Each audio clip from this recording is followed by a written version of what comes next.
Մի հատ եղբայր պատմեց մեր եղբայրներից մեկի մասին, գնում է Ռուսաստան աշխատի, որպեսզի վերադառնա գումար բերի ամուսնանա։ Ուրեմն ասում է այրոպորտում, ահագին արդեն մեծ գումար աշխատած մեր երիտասարդ եղբայրներից է եղել։ Ասում է վերադարձած գումարով գալիս է։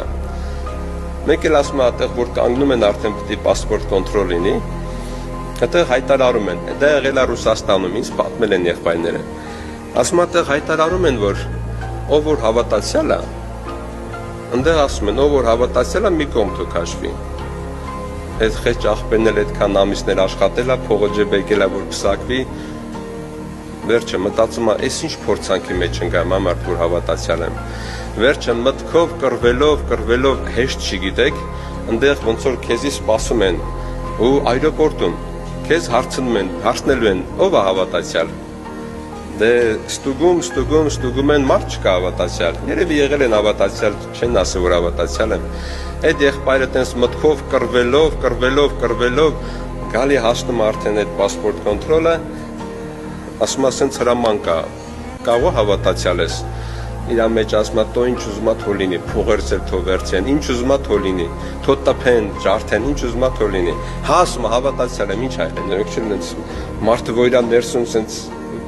նեղված է լինում, չէ։ Կարող է դիմացին քեզ մի հատ հանգիստ պատասխան տա, բայց դու շնորհակալից վրա տաս։ Բայց այդ մարդը հանգիստ հարցնում է,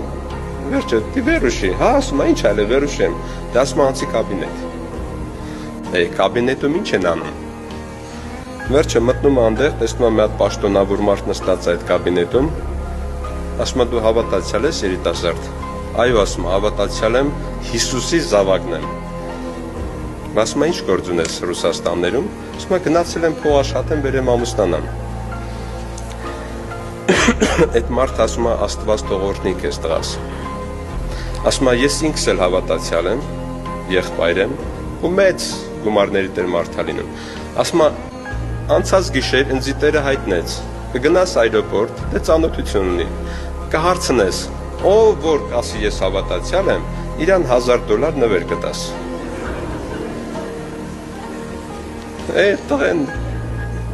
ուրախանում է, ասում է հավատացյալ եմ։